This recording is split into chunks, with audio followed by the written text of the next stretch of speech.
Ahí está. Bueno, vamos a hacer al revés. Voy a leer primero el concepto y después vemos los elementos.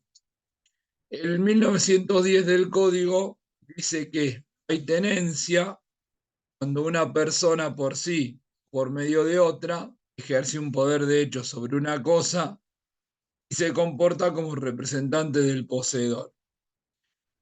Fíjense que en el concepto de la tenencia también está el corpus, ¿no? También el artículo habla de este poder de hecho que habíamos calificado como la posibilidad de disponer físicamente de la cosa.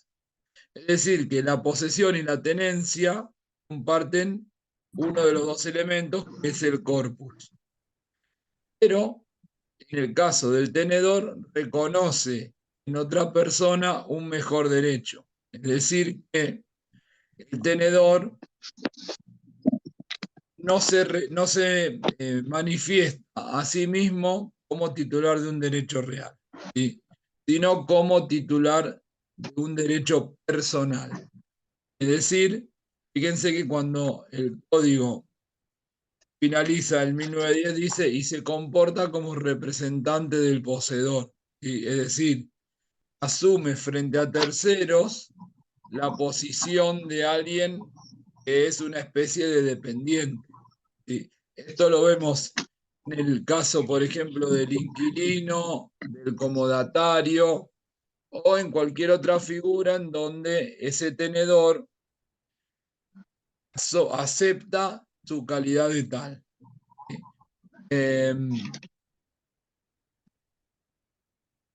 La pregunta sería, ¿qué sucede en casos como eh, aquellos derechos reales en los que conviven dos titulares de derechos reales distintos? Porque, por ejemplo, en el usufructo hay dos titulares. El titular de dominio, por un lado, que constituyó el usufructo en favor de un tercero, y el tercero que, en virtud de ese acuerdo, deviene en titular de este derecho de usufructo. Entonces, parecería ser, siguiendo el 1910, hay un micrófono prendido, ¿puede ser?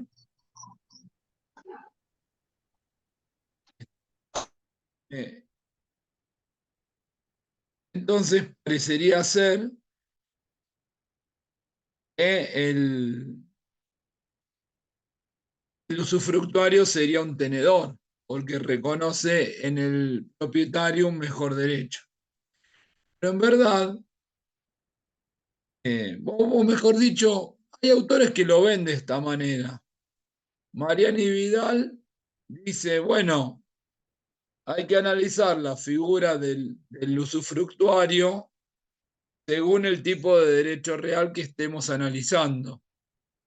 Si analizamos al dominio, vamos a indicar al usufructuario como tenedor, porque frente al dominio, ese usufructuario se manifiesta como representante del propietario, reconoce en ese propietario un mejor derecho. En cambio, si analizamos la situación del usufructuario en relación a su usufructo, es poseedor, porque ese usufructuario no reconoce en nadie más el derecho real de usufructo, ¿sí? En cambio, otros autores prefieren hablar de que hay sesiones de distinta jerarquía. Es decir, el titular de dominio tiene una posesión de una jerarquía superior a la del titular del usufructo, que tiene una posesión de jerarquía inferior en comparación con el titular de dominio. Pero prefieren no mezclar la figura del usufructuario con la del titular de dominio, ¿sí? Eh, lo importante es, en definitiva, analizar la situación del poseedor en función del derecho real que pretende ejercer. Y no calificar al poseedor como, como tenedor, porque esto generaría una especie de desajuste de todo el sistema y obligaría a pensar escenarios para el tenedor bajo la figura de derechos reales, lo cual es muy complejo.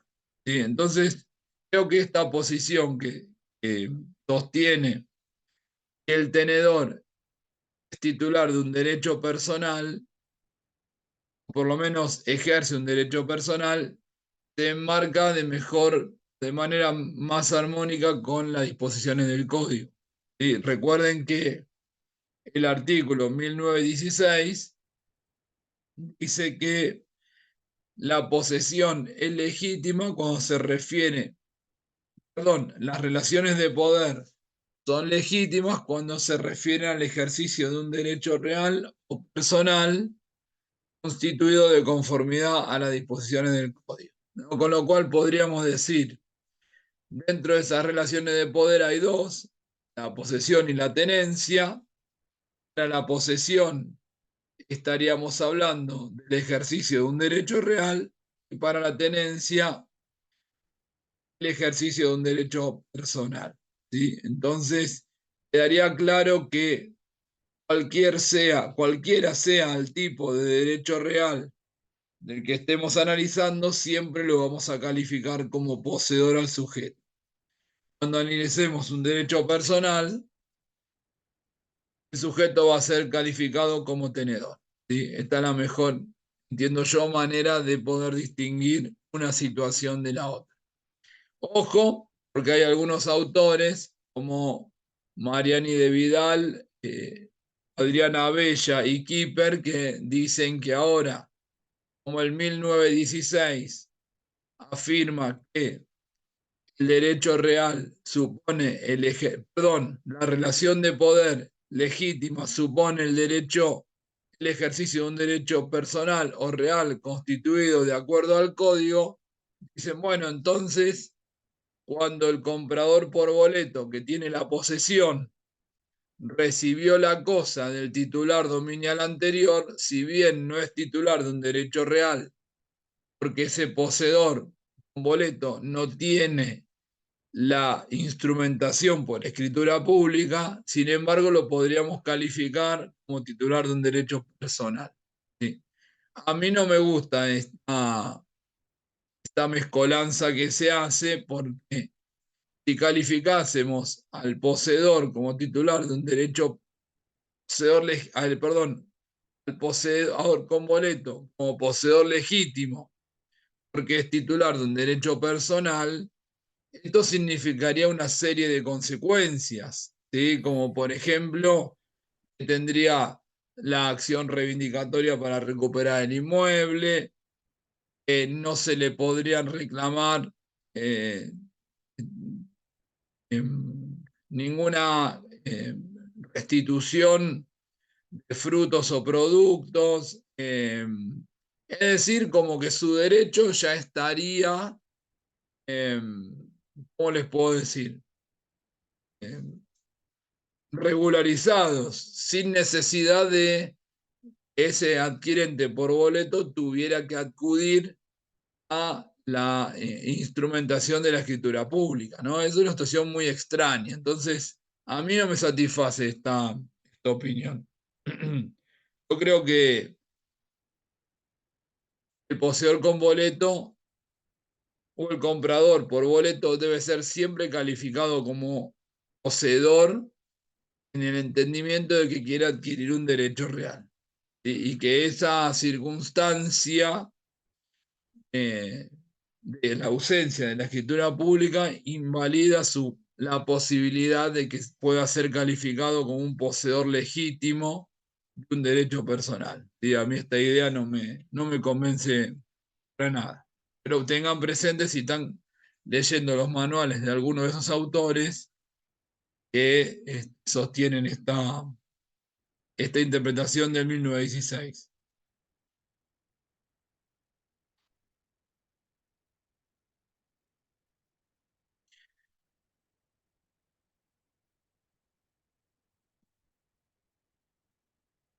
Ahora bien, ahí voy, ¿eh?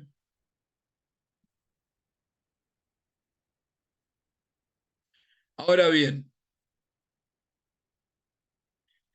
el tenedor, recuerdan que en el caso de la posesión teníamos que distinguir entre la posesión de buena fe, perdón, la posesión legítima o ilegítima, y que ese examen del tipo de posesión nos determinaba los alcances, ¿no? Si era una posesión legítima, era equivalente a un derecho real.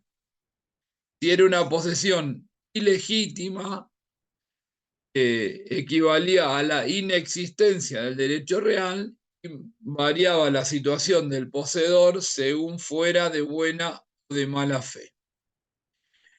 Ahora bien, en el caso del poseedor, se comporta como titular de un derecho real, ¿no? Aquel que quiere ejercer.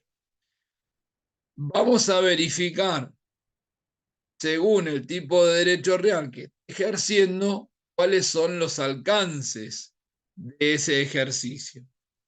Ahora, hemos visto en las primeras clases que el código regula lo que hemos denominado número cerrado o números clausus, que está mencionado en el 1882, 1884 como estructura, que nos dice que los derechos reales se ejercen de conformidad con las disposiciones del código. ¿Sí? La pregunta sería, ¿cuáles son, en el caso de la tenencia, el marco fáctico dentro del cual el tenedor ejerce su derecho de, digamos, personal? Y esto es distinto, porque en el caso de la posesión vamos a aplicar las normas que para cada derecho real establezca el código, ¿no? De aquellos que se ejercen por la posesión. En el caso de la tenencia, fíjense que el 1910, en la última parte, dice que el tenedor se comporta como representante del poseedor. Es decir, que los alcances del ejercicio que lleve a cabo el tenedor van a estar delimitados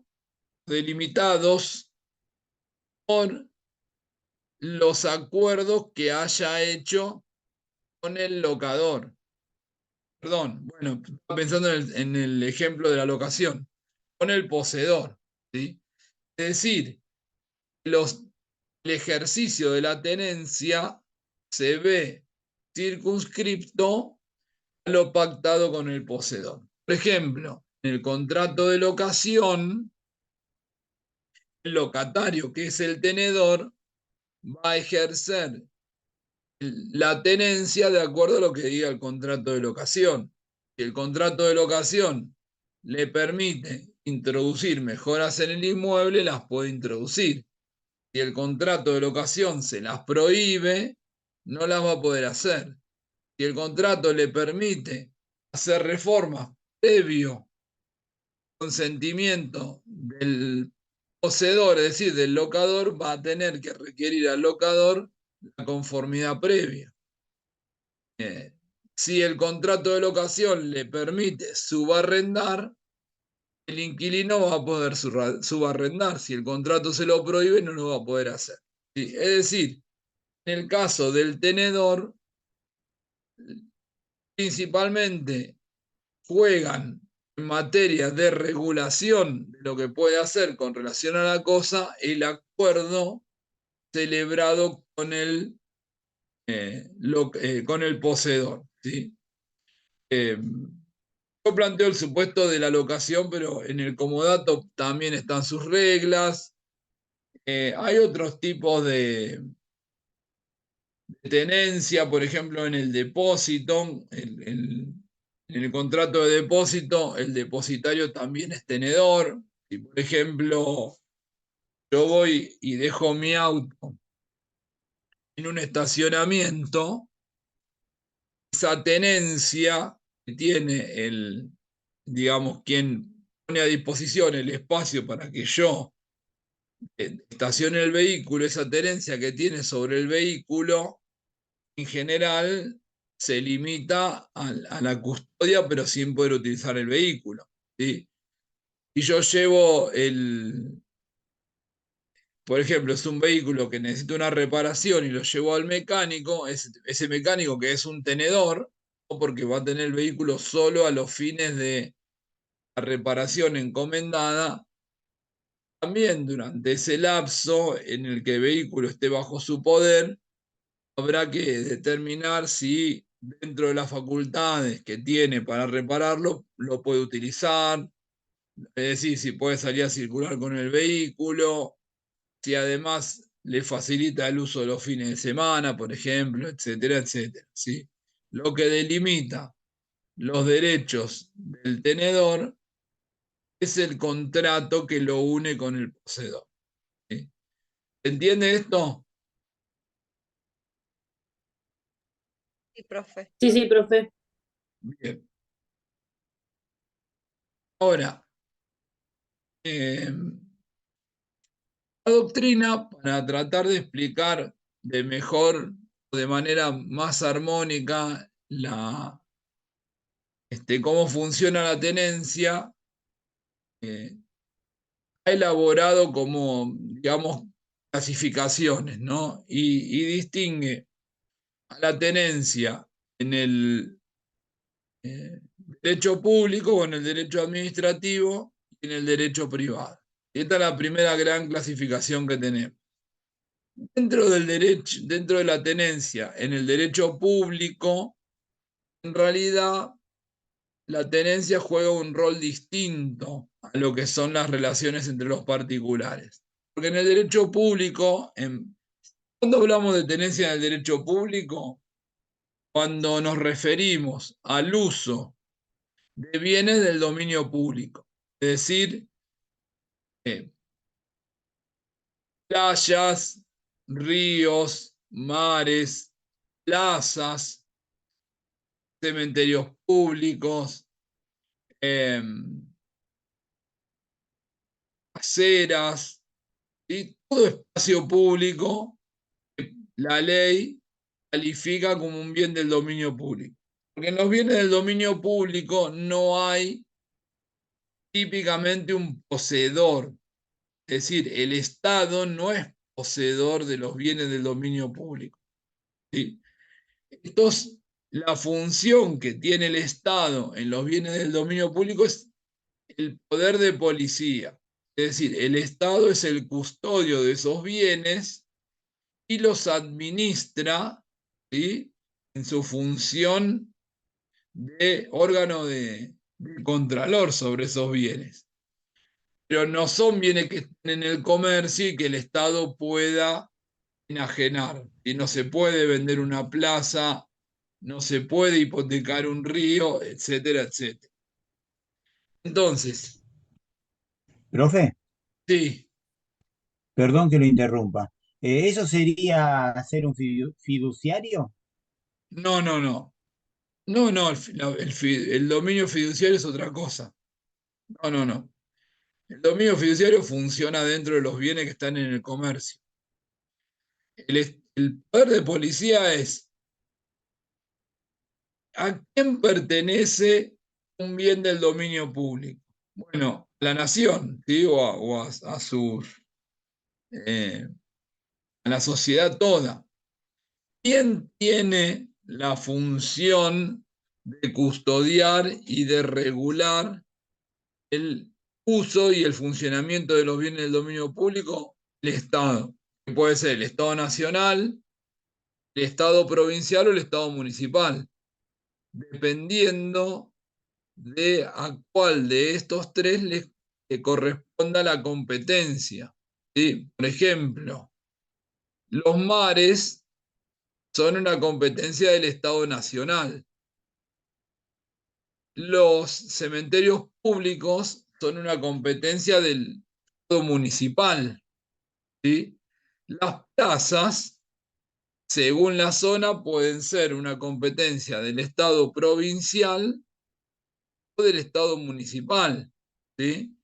Esto en general está, la regla general es cuáles son los bienes del dominio público, están en el artículo 236 del Código, y después en la Constitución Nacional y en leyes especiales se determina a qué estado corresponde el ejercicio del poder de policía, ¿sí? A cuál de los tres estados. Ahora, a esos bienes del dominio público tienen acceso los integrantes de la sociedad, ¿sí? Bajo las condiciones que conforme el poder de policía determina el Estado. Por ejemplo, cualquier persona puede usar de una playa pública y puede acceder a bañarse en el mar público. Ahora, el Estado puede reglamentar si por las condiciones climáticas se restringe este derecho, ¿no? Porque el uso del mar está por debajo de la integridad física o de la vida de un sujeto. Entonces el Estado puede decir, tales días, ¿no? La famosa bandera negra, bandera roja, bandera blanca, bandera amarilla, ¿no? Tales días, como la situación climática pone en riesgo la salud o la integridad de los habitantes, no es posible utilizar de la playa. Lo que no puede suceder es la prohibición permanente de una restricción, salvo un interés de fuerza mayor, ¿no? Ahora, lo mismo pasa con una plaza. El acceso a la plaza está permitido a toda la comunidad, pero también se puede establecer que, por ejemplo, sobre las zonas parquizadas no se puede circular, en determinados horarios no se puede acceder. Si una persona quiere ir y poner un puestito de venta de pochoclos o de venta de panchos, tiene que solicitar una autorización especial, ¿sí? Y ahí viene la segunda cuestión. ¿Sí? Dentro de los bienes del dominio público tengo aquellos de uso común, es decir, cualquiera puede utilizarlos respetando la reglamentación, o de uso especial. Solamente puede utilizar determinado espacio aquella persona que obtuvo un permiso previo y especial de la autoridad pública competente, ¿sí? Por ejemplo, si yo quiero ir y poner un puestito de venta de choripán en la costanera, primero necesito tramitar la autorización correspondiente ante el gobierno de la ciudad. Si yo quiero poner un puesto de diarios en alguna vereda, tengo que tramitar ante el municipio correspondiente la autorización, ¿sí? Ahí, si bien cualquiera puede circular la vereda, para establecer un puesto de diarios permanente se necesita un permiso especial, ¿sí? En el caso de los bienes del dominio privado, ahí sí tengo un poseedor, ¿sí? Alguien que se comporta como dueño, y un tenedor, alguien que reconoce a ese sujeto como dueño de la cosa. Ahora también se distingue entre la tenencia interesada y desinteresada. ¿Cuál es la tenencia interesada? Aquella en la que el sujeto obtiene un beneficio del poder de hecho con la cosa. Por ejemplo, el locatario. El locatario que alquila porque sobre el uso de la cosa no se lo puede destinar a vivienda, a comercio, etcétera, ¿sí? El comodatario lo mismo, tiene un destino particular, el comodato.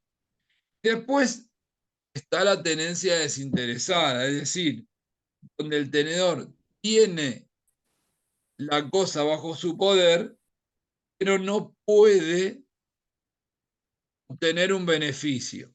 ¿Sí? Por ejemplo, el caso de un garage, un estacionamiento, cuando yo voy y dejo un vehículo en un estacionamiento a los fines y pago un precio, ¿no? O un arancel, el arancel es por el espacio que me ceden para estacionar el vehículo, pero no significa que ese depositario pueda utilizar el rodado.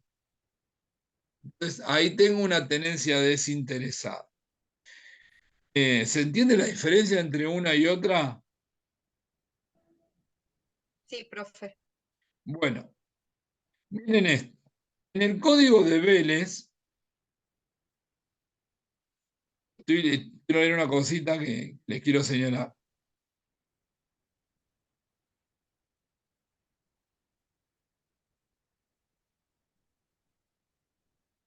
En el código de Vélez había distinciones entre la tenencia interesada y desinteresada, porque quien tenía una tenencia desinteresada no podía, por ejemplo, ejercer la legítima defensa de la posesión. ¿Se acuerdan de esto?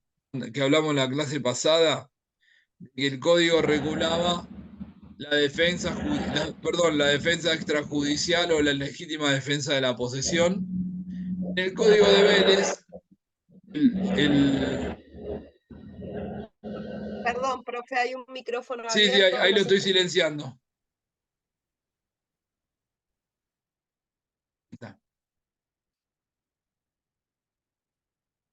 En el código de Vélez, el tenedor desinteresado no podía ejercer la legítima defensa.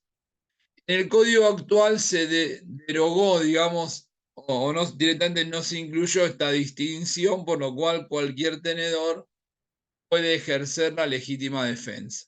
¿Sí? Es decir, que hoy, desde el punto de vista práctico, han desaparecido las distinciones entre tenencia interesada e tenencia desinteresada. ¿Sí? Creo que sigue siendo útil la distinción para saber que quien es tenedor desinteresado no puede o no obtiene un beneficio o una utilidad directa de la cosa sobre la cual tiene ese poder de hecho. ¿Sí? A diferencia de lo que pasa en el tenedor interesado que obtiene un beneficio directo, ¿sí? por el uso.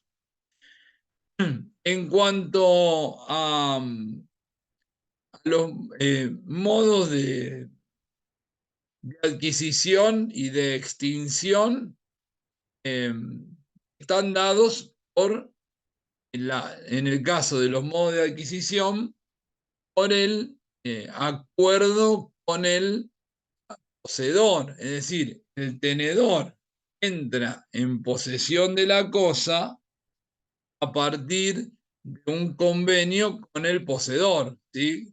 Celebra un contrato de locación y reconozco en el poseedor un mejor derecho, pero además ese contrato de locación es lo que sirve como fuente para que el locador haga entrega de la tenencia al inquilino.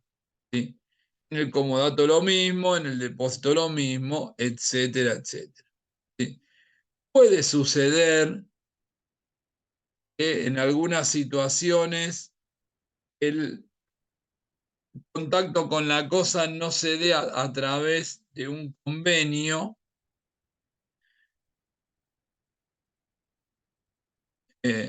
Ahora voy. Puede suceder que en algunos casos no surja a partir de un convenio, pero sin embargo el tenedor por un acto posterior puede reconocer al poseedor como el, digamos, dueño de la cosa. Imaginen, yo tengo una persona que es poseedora de un lote y designa a o hace un acuerdo con alguien. No, perdón, voy a hacer un poquito más, voy a cambiar un poquito el ejemplo para explicarlo mejor. Una persona es poseedora de un inmueble y un tercero se entromete en ese inmueble, ¿no? Es decir, lo desapodera. La otra empieza a hacer reclamos y terminan este poseedor de alguna manera poniendo en jaque la situación del desapoderado, termina por un acto posterior reconociendo que el despojado en verdad era el poseedor, ¿no? Entonces, ese sujeto, mediante una declaración unilateral, se convierte en tenedor, ¿sí? ¿Entiende, no? El supuesto. Usurpa, pero, digamos, luego, ante la acción para recuperar la cosa, el otro poseedor reconoce su calidad de tenedor, ¿no? Entonces, esto también, si bien no existió un contrato, la posición asumida por este sujeto frente al poseedor lo califica automáticamente como tenedor, ¿sí? ¿Cómo se pierde la tenencia?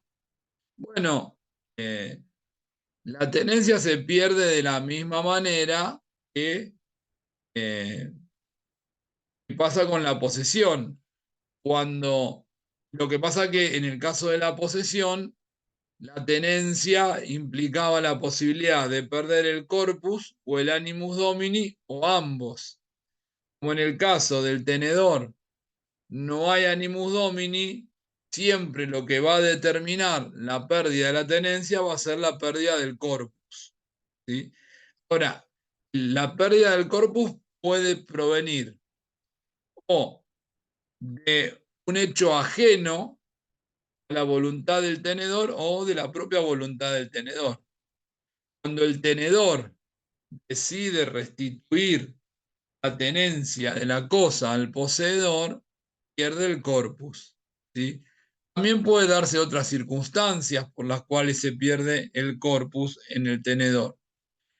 Puede ser o por el accionar de un tercero que lo desapodera de manera violenta, clandestina o con abuso de confianza, o también por un hecho de la naturaleza, ¿no? Si se produjo una catástrofe climática y arrasó, por ejemplo, con el inmueble en donde estaba ejerciendo la tenencia al tenedor, ¿no?